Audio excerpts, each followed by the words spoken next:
Chapter 2 begins after South Carolina secedes, and it goes from December to when the war starts. We start talking, or he starts talking, about the events that happened in the upcoming months, from the secession of South Carolina in December to the following week on January, where the Senate voted 25 to 23 to defeat a compromise that proposed constitutional amendments that would extend the Missouri Compromise to the Pacific and recognize and protect slavery both where it existed in its territory. Now, that is a very curious point. Both where it existed in its territories. That was on page 21, I believe. And that one itself is really interesting because the majority that actually denied it were the Republicans. And because of this, shortly, 7 states seceded and they met in Montgomery. Now, when we start talking about this, from December, January, and February, when Lincoln left to do his own inauguration, he went around and he was talking a lot about, you know, no disunion. He was never talking about how we should get rid of slavery. He was talking about how, slowly it would disappear. And he even said it in page 23. He again reassured Southerners that he had neither intention nor authority to interfere with slavery where it existed. Specifically, that point where he says existed. So from there, he starts also doing a whole speech. And one of the poems, or he started his policy where he closed with poetry. He says, "We are not enemies but friends. We must not be enemies. Though passion may have strained, it must not break the bonds of affection. The mystic cords of memory, stretching from every battlefield and patriot's grave to every living heart and hearthstone all over this broad land, will yet swell the chorus of the Union when again touched, and surely they will be, by the better angles of nature." Page 23. Now, when we talk about this speech, he believed that would be a speech of friendship, peace, as the North papers saw it as conciliatory. However, Southern papers viewed it as a declaration of war. Now, why is this that the South viewed these things as, so against them? I believe it's because Abe Lincoln was a Republican, and the Republicans, as in the beginning of 21, were against slavery, as we can tell from the Senate, which was the majority, and how they defeated that compromise that recognized and protected slavery both and existed in all the territories. Now, from there, we start talking about the problems, plans, and the things. The plans being the Anaconda Plan, which was to choke out and not allow the South to get supplies. And these things showed how, first, the Union thinking it was going to be a quick battle, which it was not. How we start talking about the Union's greatness, or the Union's majority both in population and in having basically the manpower and the resources. However, by war's end, more than 2 million men military age would fight for the North, as compared to less than 1 million for the South. And because of this, we see that the superiority of resources, iron, good weapons, clothes, railroads, manufacturing, everything that they can do, they can outpace the Confederacy in food. They had the numbers, they had a bunch of these things. But the advantages the South had was that the South was defending their homes. This was, again, some Southerners believed it was a type of revolutionary war where they're coming to invade us. We don't have to push them. They have to push us. That's what I found in chapter 2 was pretty interesting. The things that I have questions about is really, I believe Mississippi was the whole area they had to take, the North. And, they had a disadvantage with some military generals. Later on, Grant being the one that really helped the Union, in my opinion, really helped the Union. But the South had Lee, the South had a lot of soldiers that knew what they were doing.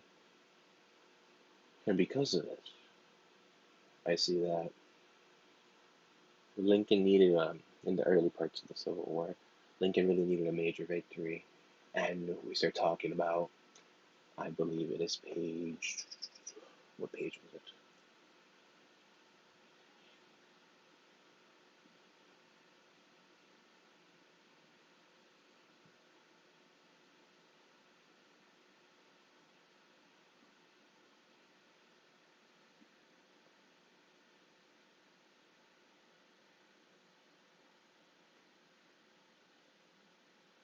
I forgot the page.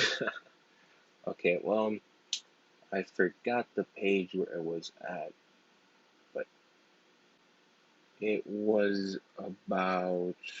Oh, my apologies. This is chapter 3. Now, chapter 3, we start talking about the Western Theater of Military Operations, start talking about Confederate generals like Albert Sidney Johnston, who command forces stretching 40 miles around Kentucky, Tennessee, Mississippi, Alabama, Georgia. And we start talking about also the Union command of the Department of Missouri. And we start talking about these soldiers, these captains, or these generals like Grant, and they start talking a little bit about them. So we also talk about how the Union, who was commanded by Lincoln, how victories happened, and what happened to his son, which was sad. His 11-year-old son Willie, he died from typhoid, and how a president like that, no matter how sad he was, he he suffered with the rising tide of death,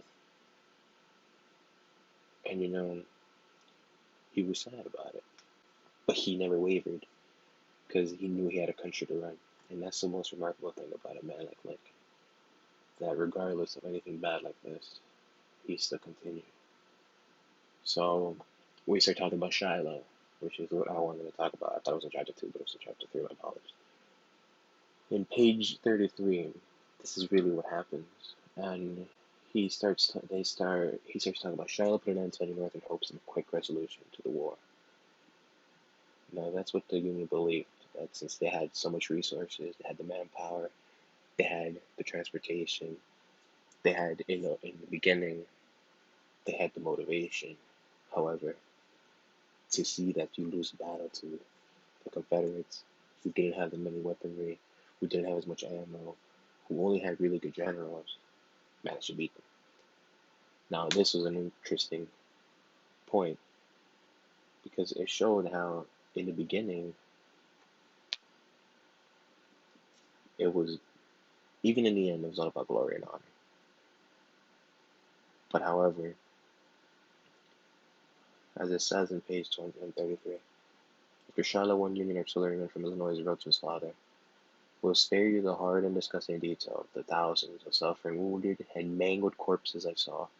We have at last had our wish for a hard battle gratified, and never again do I expect to hear the same wish from the lips of our men. We are just as ready now to do our duty as we were, but to desire another hard battle with the same chances of loss to our company is quite a different thing." Now, this is because, as the previous trial, Southern honor, North had honor as well, but this romantic ideal that glory and honor were found on the battlefield, I don't think, as it says, soldiers didn't believe it at the end, because who wants to see that? Barbaricism and terror. Now, the Confederate soldiers, they had a lot of bad dealings to go through.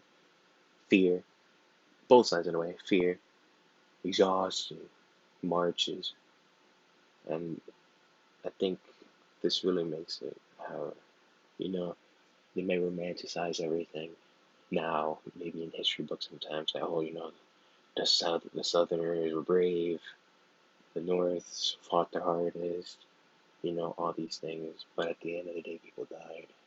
And a lot of people died at that. A lot of American lives were taken by other Americans. And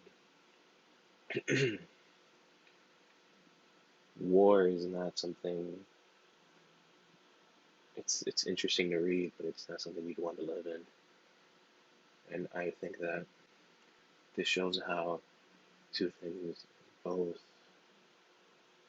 technology advancing as well, tactics going as well, advancing, and how the nations can, my apologies, and how these things happen. The, the Southern My apologies. Um, well, to end it, I found chapter two very interesting. Chapter three was really interesting as well. I saw the image on page 45. The image is just shredded the romantic notions about the war. It was also too real. Clearly, something needed to be done to bring it to an end. And it shows you how even Lincoln knew that he wanted to end this war. His generals didn't want to push or try as hard in the beginning of it. You had later on Grant, who, as they called him, no surrender Grant, or unconditional surrender Grant, which is what he told his enemies after they wanted to describe peace terms. He was like unconditional surrender. That's something I've read about, and it was pretty interesting too. And Lee, who later on, towards the end of the war, it became Lee versus Grant, both best generals under both sides, and how Lee knew, and this is why it was really disturbing, but Lee knew that sending people to keep fighting and keep fighting, and even though the casualties were high on the north side, the South, knowing they didn't have the manpower, this is why it goes back to the Union and the South, how the Union had so many more people, so much more resources, the bullets, they had guns, they had railroads, they had transportation. They can get back their manpower, they can get back their supplies, what the South couldn't. In the South's eyes, this was a battle of strike quick and end it. This was not a battle, this was not a fight, this is not a war they could outlast the North in. However, they did believe one thing, that if they took the North morale down, if Lincoln did switch, or if Lincoln lost the next election, that the South had a chance with a Southern sympathizer who would come to office. However, that did not happen. This has been it. My apologies for 12 minutes. I was sorry about that.